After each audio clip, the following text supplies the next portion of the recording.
Welcome to Learning to Glow, a show about wellness, skin health, and self-development. I'm your host, Jess. I'm a mom, entrepreneur, and skincare expert. I'm so excited to share tips on how to achieve healthy skin and bring amazing guests in the field of health, fitness, aging gracefully, and personal growth. Let's explore all different ways we can take care of ourselves as women, both inside and out, to truly shine. So let's get glowing. Hey friends, welcome to this week's episode of Learning to Glow. We have a terrific episode for you with Aggie McCabe. She is a thyroid nutritionist and mind-body coach. I absolutely love this conversation all about the thyroid and bringing awareness to some of the symptoms surrounding it. So some people are walking around with these symptoms and have no idea it is a thyroid issue. So make sure you listen for some of these symptoms. And also, she talked about what to ask for when you get tested, when you go to the doctor, being an advocate for yourself. So I really loved that.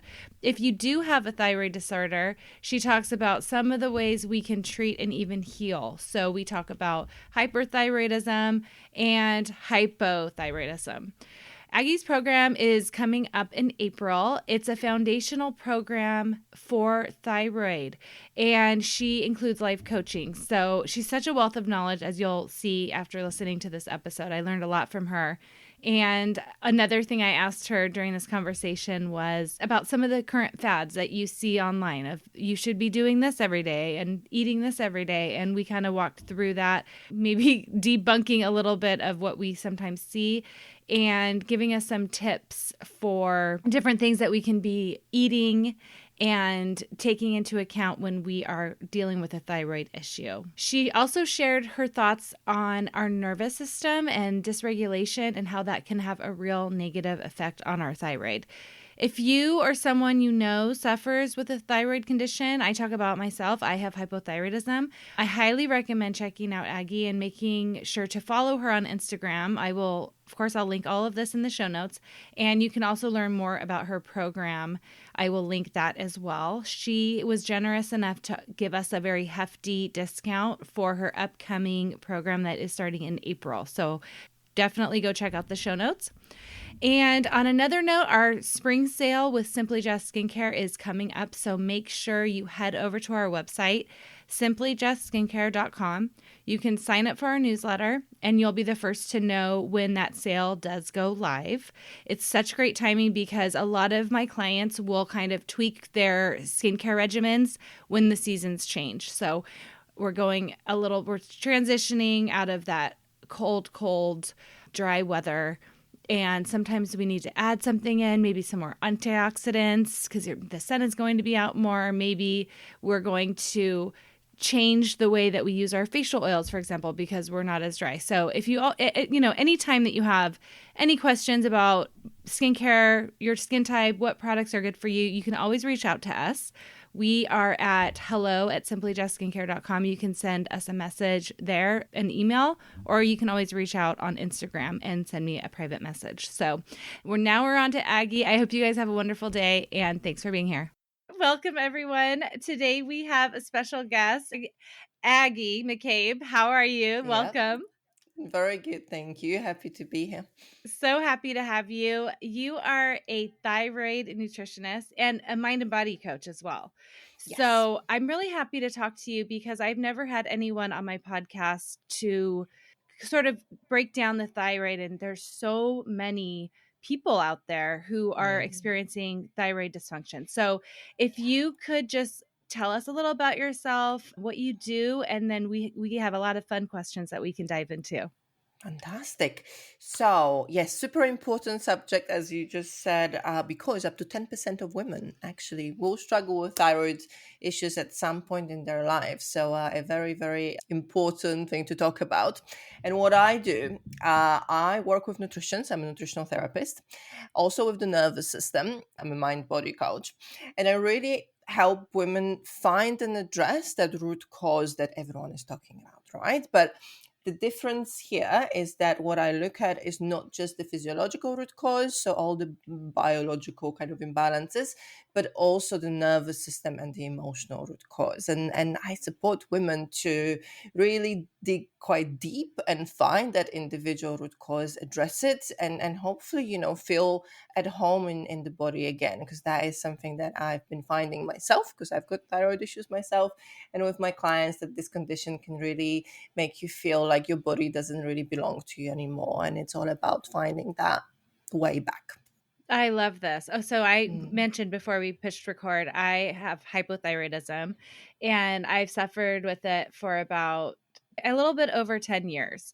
mm, So I'm always looking for things to help me in this area because it's, I think, a cause of a lot of symptoms that I've dealt mm, with that have not been fun. So I guess the absolutely. best place to start, the first question I should ask is if you are having symptoms and you're wondering, could this be my thyroid? Like, what are some of the Mm. most common things that we see?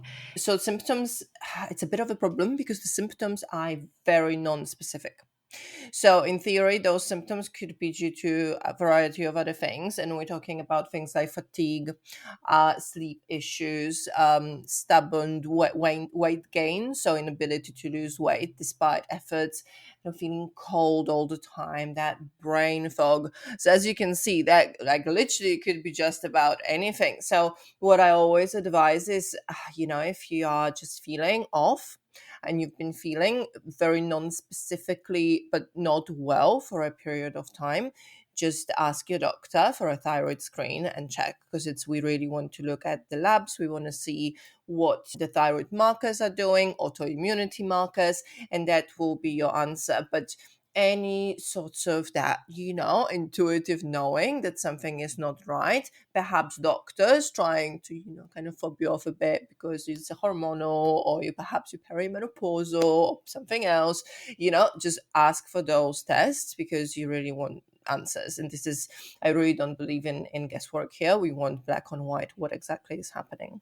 Yeah, I literally had every single one of those symptoms that you Mm, mentioned, and I had a doctor that was really great at the time. And so he did the right test and found out right away that I was yeah, suffering from this issue. great. But I Yeah, feel like, if you're dealing with a lot of these symptoms, and a lot of times I talk about this on my podcast, sometimes we need to go informed when we go to our appointments and making sure that we're asking for the tests if it's not being ordered absolutely. automatically.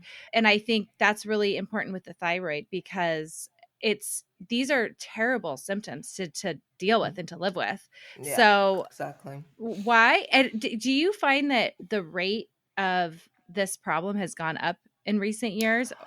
I think it's always been a problem. I think Okay. it's been terribly underdiagnosed. So a lot of, I would say, majority of people with thyroid issues, they don't know they have them, and it varies obviously country to country. But in the UK, it's pretty it's pretty bad.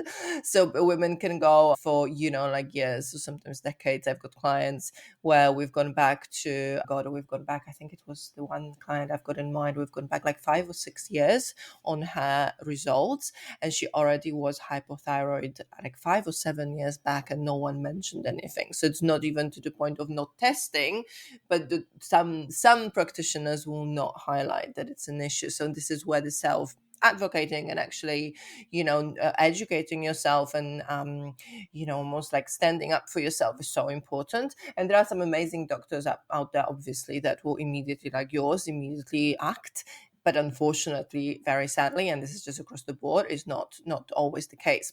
Now, to think about why is this happening? Is it happening more in the recent years?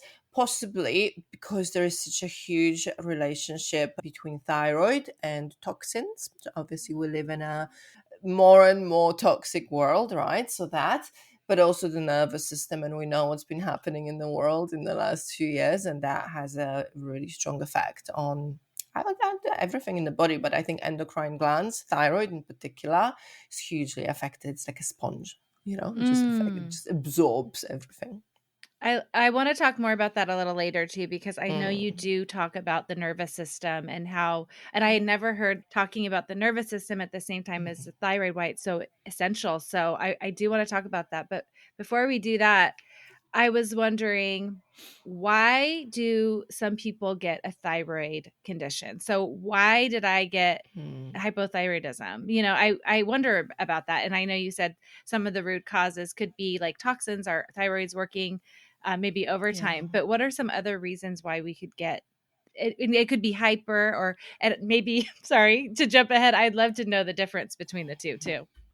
Yeah, absolutely. So, firstly, you're more likely to get it because you're a woman, so it's Okay. a bit unfair. But I should say, like almost everyone, like 90% of thyroid conditions happen in women, and it's not really fully discovered why. The one guess is obviously the involvement of the hormones, so female sex hormones. Obviously, it's way more complicated than for the guys, unfortunately. And then second reason would be autoimmunity. So the by far the most common reason why people get hypo but also hyper is due to autoimmune conditions, autoimmune thyroiditis. And those things are also very common in women, way more common than in men. So it's just a little bit unfortunate, but I exclusively work with women, and I very rarely come across men with thyroid issues. They do exist, and I think it's also obviously very difficult, slightly differently entangled in the body, but it definitely exists. So autoimmunity, I would say 9 out of 10. If you've got hypo, probably you have also Hashimoto's. I don't know if you have it. Have you ever tested? I think I do not have it. Have you Yeah. tested? I think so. Yes. I would have to go back, but I remember my doctor telling me I did not have that. Okay. Yeah. So 90% of women with hypo have also Hashimoto's. And what is important to test for is two different types of antibodies. So I would encourage you to find out Mhm. because very often doctors test for one only and they kind of ignore the other one. And for example, myself, I also have history of Hashimoto's and hypo, which is in full remission now, but I only have that less common one elevated. So according to my first doctor, there was no problem at all with the immune system. But then I went and did some testing myself and discovered that the other one was elevated. Again, not everyone. So it's possible that for you, that you're in this smaller group that has it for different reasons. And those different reasons can be genetics, could be something with iodine as well. So it could be iodine deficiency, but that is quite uncommon. Then it could be some sort of exposure to toxins as well, and you had a gene that predisposed you to having it, just a trauma as well, so something would have happened. There are various reasons, but I always insist on testing not just the antibodies, but also going and doing like a scan if it's showing negative, because you can have negative antibodies and still have Hashimoto's. So just some food for thought. Oh, I love that. Okay, good. I'm gonna have to go Yeah. back and look or retest. Just check. Yeah. And the reason why, let me just tell you why this is important, because it's like it's almost this another condition, right? And it's so important to know whether that's the case or not, because if it is the case, then you have the whole different beast to deal with. And the healing approach is actually fairly similar, to be perfectly honest, but I think it's really important to be absolutely 100% sure that you don't have it, or that you have it. Okay. Oh, good to know. That's really good to know. Mm. So tell us the difference between hyper and hypo Okay. thyroid. Yeah. So it's like two different sides of the same thing, right? So thyroid produces thyroid hormones, and it can either go over, so it can produce too many hormones, or it can produce too little. And obviously in hypo, which is too little, we've got all those symptoms that we described, all the fatigue and like weight gain, everything slows down, metabolism slows down, you don't have enough of this very vital hormone that really rules the entire body. And then if you're hyper, then your body produces too much of that hormone, and that can mess things up even more. So out of the two, hyperthyroidism, overactive thyroid, is classed as a medical emergency, and it's like it's way more serious, and it's got more serious consequences, to the point where you might have to have your thyroid removed completely. Oh, wow. I So didn't know that. yeah. Is that less common, the Oh hyperthyroid? yeah, yeah, Less yeah. common. It's Okay. actually very rare. Yeah, I see it for every, oh god, probably for every 100 cases of a hypo, there is like one or two hyper. Oh, that's so interesting. Okay, so Yeah. you are a nutritionist, and we have to talk about nutrition here because for thyroid, say you find out we've done the testing, we have a thyroid condition. Where do we start? Mm. Do you recommend like starting with nutrition, and if so, how? Like how do we approach that with a thyroid condition? So there are almost two approaches that I look at Mhm. depending on where the person is at. So we look at the autoimmunity first. So we need to establish whether there is an autoimmune condition present or not. Because if there is, like I said, it slightly changes things because we do need to attack that autoimmune inflammation first, because that is literally the reason why things are happening. And if that is the case, then we immediately would look at root cause. So what is happening, what has happened historically in the body that triggered this, right? So there was also this genetic predisposition, but then also there are certain conditions in the body that must have happened for this to develop. So things like leaky gut, for example, right? Potentially there was a trigger like trauma, maybe toxins, maybe there was a virus or a bacteria. So there is a little bit of an kind of investigation that needs to happen before we put a protocol in place, rather than just, I don't know, go gluten free or dairy free, or eat more Brazil nuts or something like that. Those things are important, but in the grand scheme of things, they will not be that biggest needle mover, if you like. So we have to look a little bit deeper. Now, if someone, let's say, comes to see me or is one of group programs, and inflammation is not super high, or like yourself, they might not have Hashimoto's alongside of things, I always start with the foundations. So again, here we do look a bit at the, obviously we look at what we eat every day, but it's I think the key thing is about the routines, and really changing the way we eat, the way we think about food. So we talk a little bit about macros, the protein intake, really educating yourself on what is that thyroid supportive nutrition. So rather than just eat five top supportive thyroid supportive foods, it's more about how do I structure my breakfast, how do I structure my lunch, what do I eat for dinner, how do I meal plan, what supplements can I take to really optimize things. And that foundation will really go a long way and change a lot. But again, it won't like be everything, right? Because the thyroid has malfunctioned for a reason. And what I've been finding is that most of the symptoms are not due to the thyroid itself, but everything that's happening around it.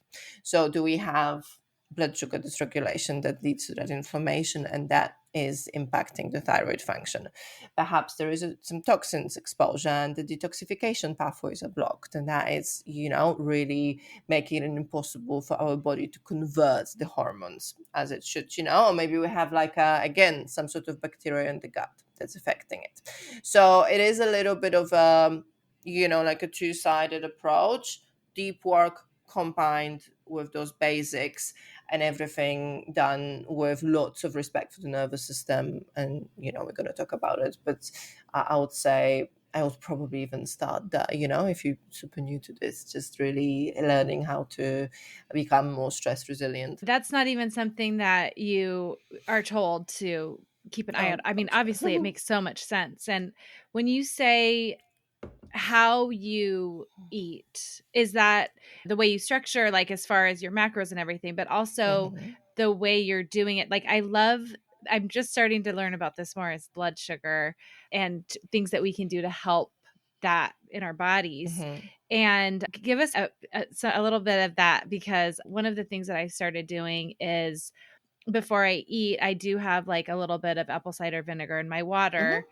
because I heard that was good for that. So, do you have any other ideas on that?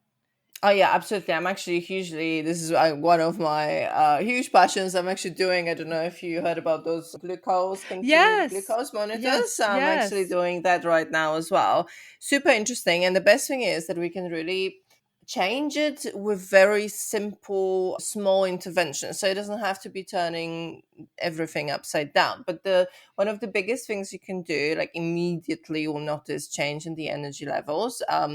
Would be switching to a savory breakfast, right? So something that a lot of people really struggle with, because we are so used to, even if we have like the holistic optimized breakfast, but it would be like overnight oats or something like a smoothie, right? But it still has a blood sugar response to it. There's usually still certain sweetness, either from fruit or, things like honey or like protein powders, and that can really affect the blood sugar. So starting with savory breakfast can be one of the biggest game changers, and really making sure that like religiously you get 25 to 30 even grams of protein, especially for breakfast, but with every single other meal.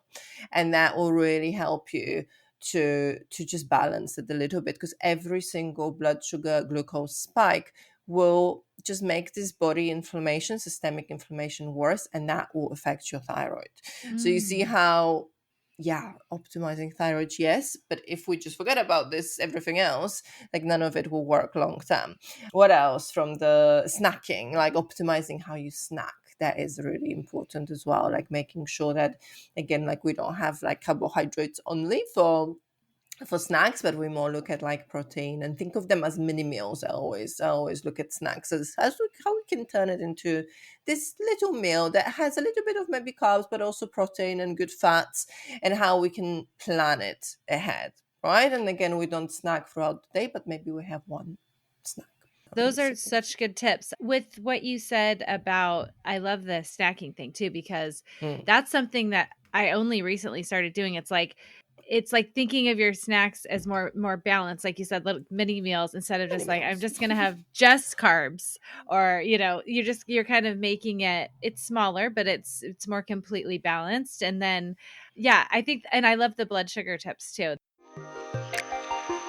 When I first started my wellness journey, I had already been in the skincare industry for years, working on client skin and as an educator for multiple skincare brands. When I learned about how the toxins in our personal care and beauty products could have a negative impact on our health, I knew I needed to make a change. I was used to the result-driven products that I was working with, and I was not happy with the natural products on the market at that time. Although they were safer and cleaner, they did not meet my expectations for results. I created Simply Just Skincare to deliver the results my clients demanded from their products while using natural, toxin-free ingredients. You can check out my clients' results and reviews on my website, simplyjustskincare.com. In 30 days, my clients have reported more hydrated skin, less appearance of fine lines and wrinkles, and more of an overall glow. Our top sellers include our Repair Toner, our Hydrating Undo Serum with hyaluronic acid, and more. I am offering my listeners 20% off their first order with code PODCAST. Check it out in the link in my show notes to get glowing today.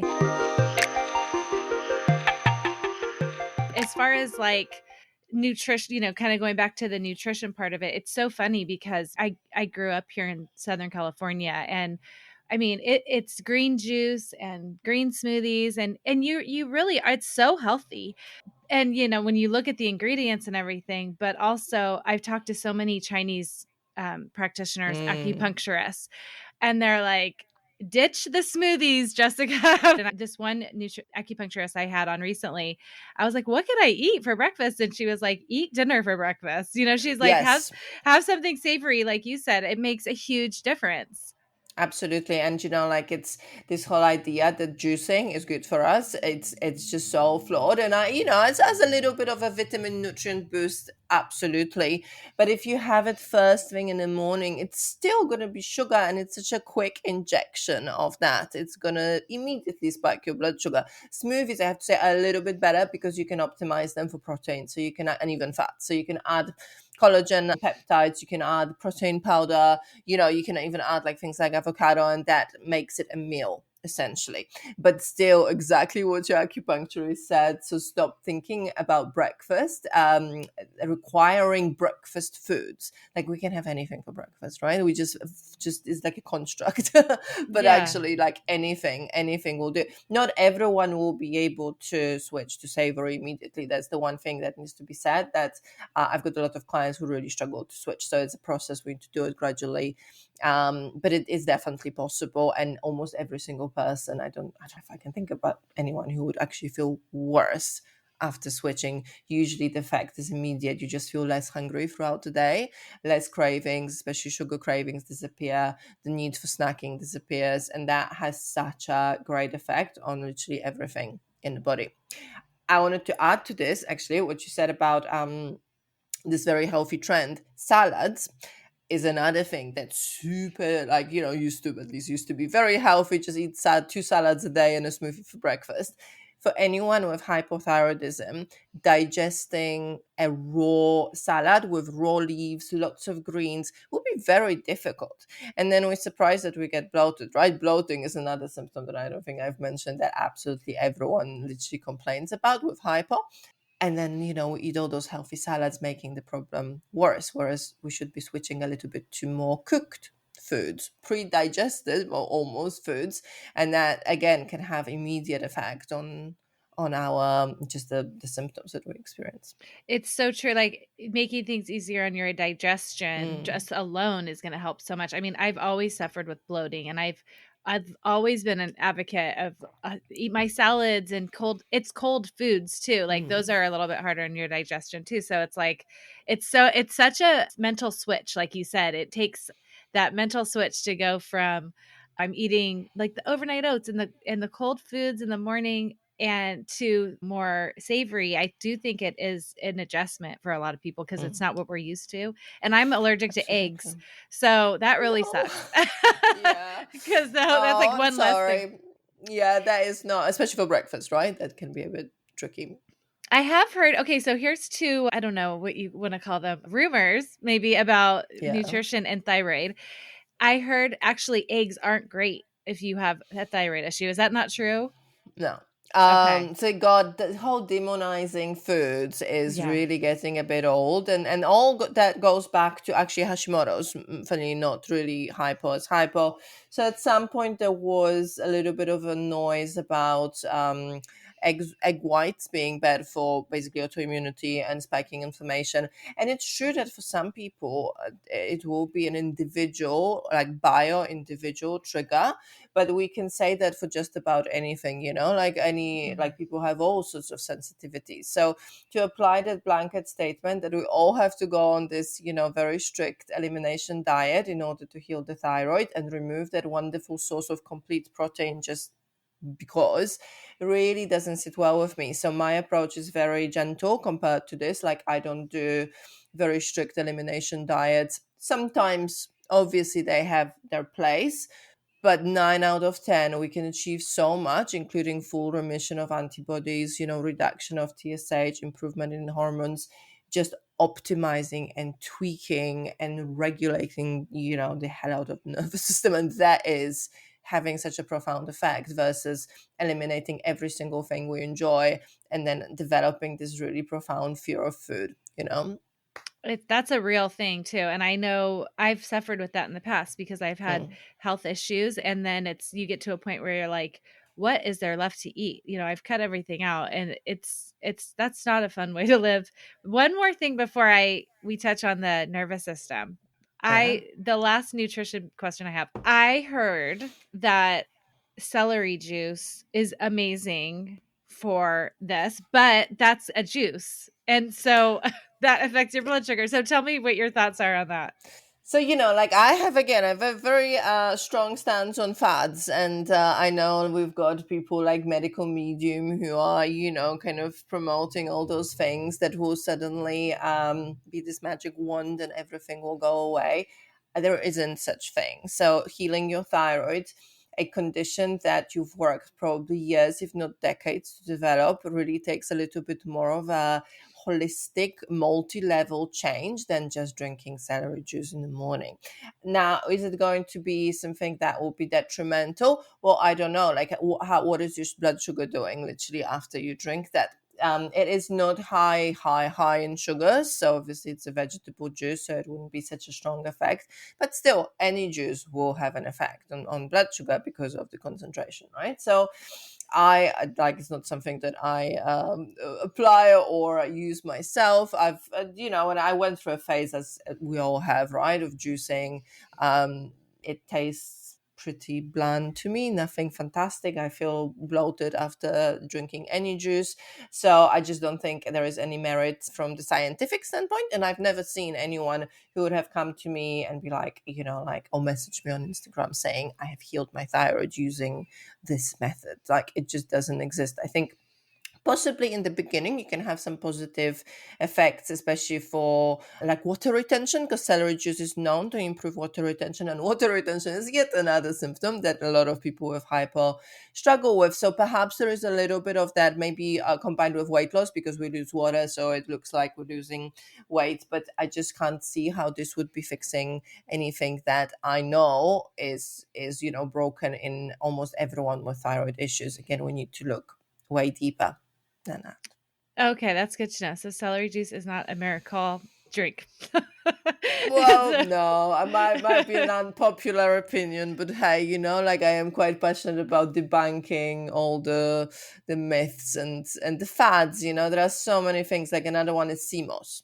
That I keep hearing. I don't know if you heard about it, Mhm. if I came across CMOS supplement, which is again meant to be this miracle cure. Just take this supplement and everything will go away. Now that is very high in iodine, and that is can be really problematic if you have Hashimoto's, because we know that with Hashimoto's we need to really watch our iodine intake, and just keep it at 150, which is what our body needs to make hormones. Because if we go any higher, it can actually make the autoimmunity worse. And now there are all those people who read those articles and just taking, those supplements without a help from like a nutritionist, someone who actually, specializes in it. So I think there is a lot of harm that can be done just, us trying to self. That's so interesting. I didn't know that about CMOS. Honestly, if it wasn't $75, I probably would have got on that train too, to be honest with you, because I'm like, oh, that looks interesting. But then of course Mm, everybody trying it looked like they were about to gag. So I was like, okay, it's very expensive and it doesn't look good. So I'll pass on that one.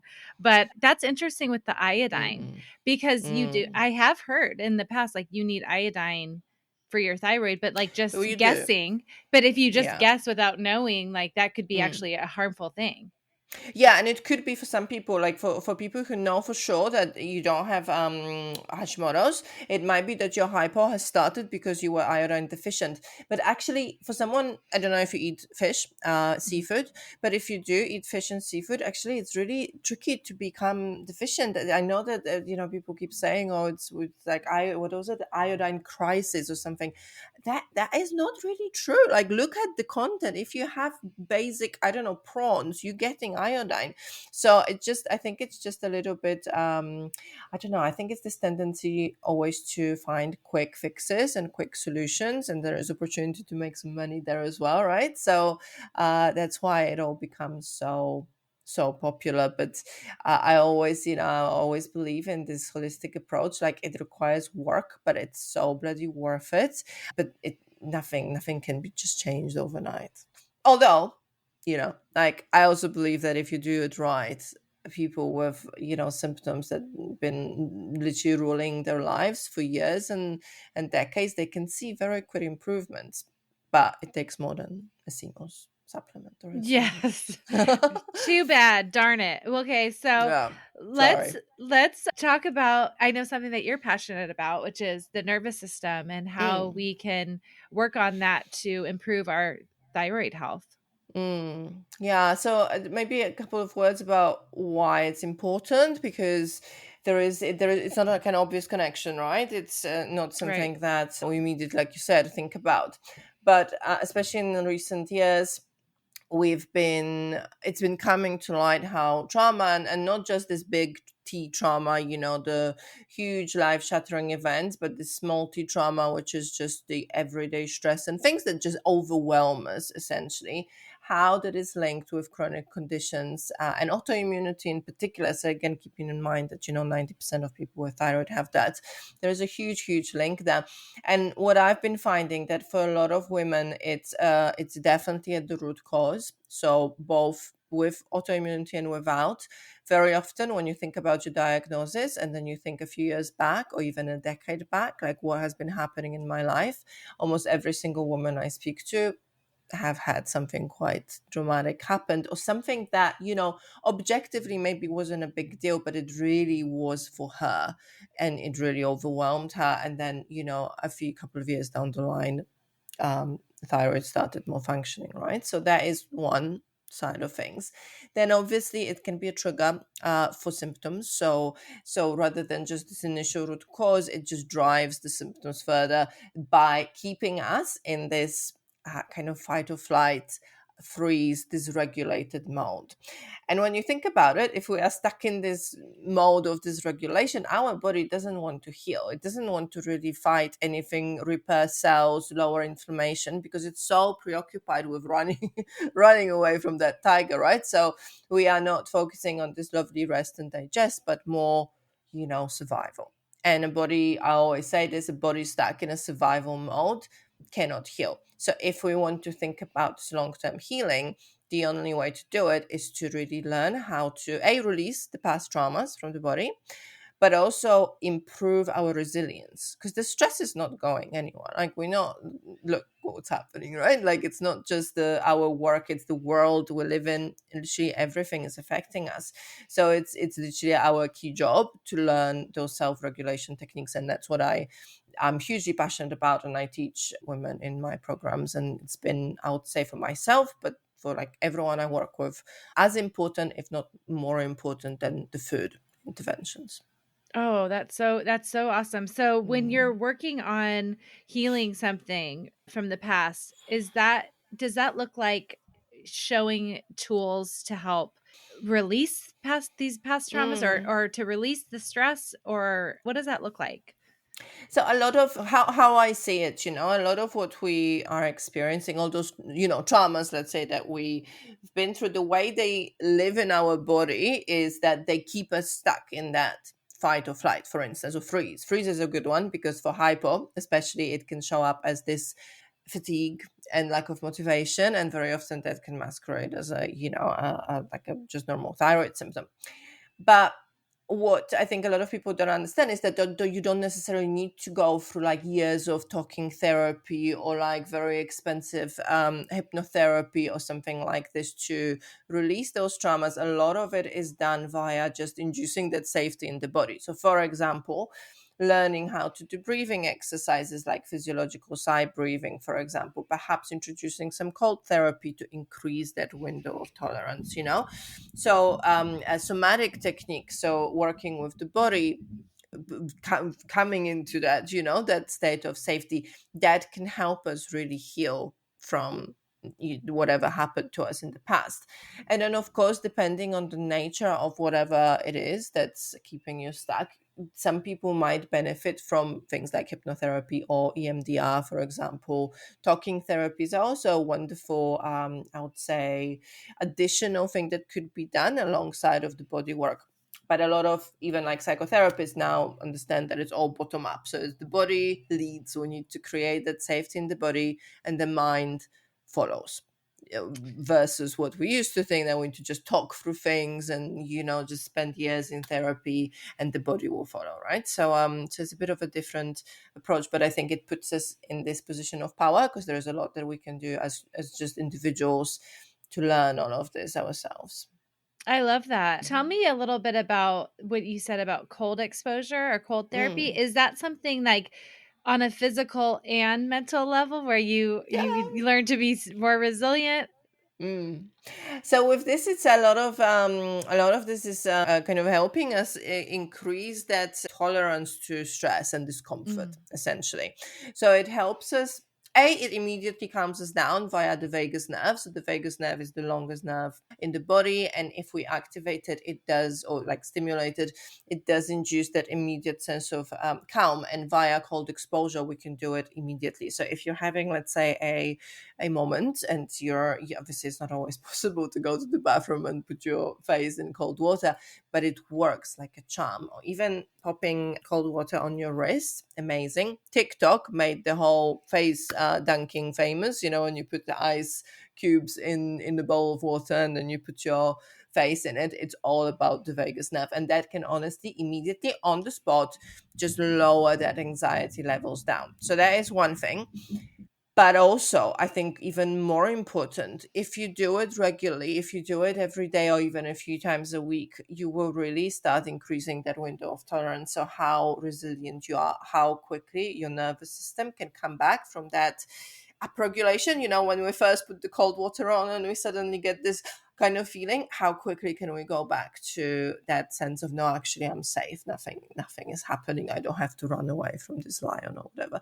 So it's really interesting. However, there is an important thing to mention with the cold exposure, especially for people who might have a degree of like adrenal cortisol issues. So if you've been diagnosed with adrenal dysfunction, or for thyroid, if you've suffered with really extreme fatigue, I wouldn't go straight into cold dips, or like this cold water swimming, or those ice baths or anything like that, because that could be even more traumatic for the nervous system. So we want to do it gently. And I always suggest starting with contrast showers. So, having your normal, nice and cozy, warm shower, and then finishing with like a minute of uncomfortable cold water. So it doesn't have to be ice cold, but it needs to give you that kind of little gasp. And then you can progress. And if at some point, if you feel comfortable just taking cold showers, just, go for it. That's fantastic. But a lot of my clients and myself just prefer to finish with 1 minute, and it still has a hugely beneficial effect. I love that there's so many benefits from doing things without having to actually cold plunge in a tub. Like Mm, I did I last summer I went on a yoga retreat, and we did in the mornings we did the ice good. on the face. Uh-huh. And I did it. I kept it up for a while. When I got back, I loved it. So I'm going to write myself a note to start doing that again, because I feel like it woke me up. It just made me feel so good. It just like Mm. felt right, which is I think something we have to learn how to pay attention to as well. Absolutely. Yeah, and a lot of people say, like, after the minute of cold shower, although it isn't uncomfortable, but honestly the feeling that follows and the way it sets you for the day is just like, it's so worth it. That you forget that discomfort almost immediately. And it could be a really nice part of that morning ritual. So another thing that is, like, I think the one of the biggest interventions, that little things that you can do that are not so little, it really design your mornings and evening in that nervous and thyroid supportive way. And perhaps contrast showers, or maybe ice, on however you want to do it, that could be a really nice way to upgrade that a little bit. I love it. I love it. Well, I know you and I could talk all day, because this is so fascinating, and you are so good at explaining all of this information. So, Oh, thank yeah. you for coming on. And I know that you have a program coming up. So, if you could Yes. share with us, first of all, how to find you, and a little bit about your program that is upcoming. So firstly, how to find me. Instagram is probably the best way. It's where I hang out all the time. And you can find me at your_thyroid_nutritionist, Aggie McCabe. So follow me there. I also have I'm quite prolific on newsletters. So I do send my weekly thyroid musing. So when you follow me on Instagram, you can also sign up for that, because I share a lot of cool stuff every single week, run workshops, things like that, for free. And I just believe in this education and spreading this knowledge, because, like I said earlier, I believe that there are so many people that just need access to that. In terms of the program, so I'll be running a program that will be looking at, you remember when I said those two approaches? One is this root cause healing, and the other one is more working on foundations, nutrition, just really optimizing your diet for conversions, for optimal thyroid hormones, all of that. So this is the one that I'm running, called Thyroid Fundamentals. It's 5 weeks, in which you get, for 3 weeks, you get daily lessons, like in like really nice kind of bite-sized chunks of information, so no overwhelm, overload of anything. And you can really look at like everything you do, the way you eat, the way you sleep, the way you think, live your life, and how we can optimize that towards thyroid health. And then there are also 2 weeks for integration, asking questions. It's like a live group program, so there'll be live group calls as well for Q&A. So yeah, if you're interested, I will share a little code as well for a little discount for your audience. Oh, We can perfect. maybe And pop I'll it in the thank show you. notes. I'll make sure I link everything and make sure it's in the show notes, and go follow Aggie. I keep saying your name wrong. I'm so sorry. Don't worry, everyone does. um, Very normal. oh my gosh. But yes, this has been so awesome. I love all the information, and Oh, I glad. so appreciate you. Oh, more than welcome. Lovely to be here. And yeah, we'll chat soon. Awesome. Thank you for listening to this week's episode. Please subscribe and review so we can reach more people who want to learn to glow alongside us. See you next time.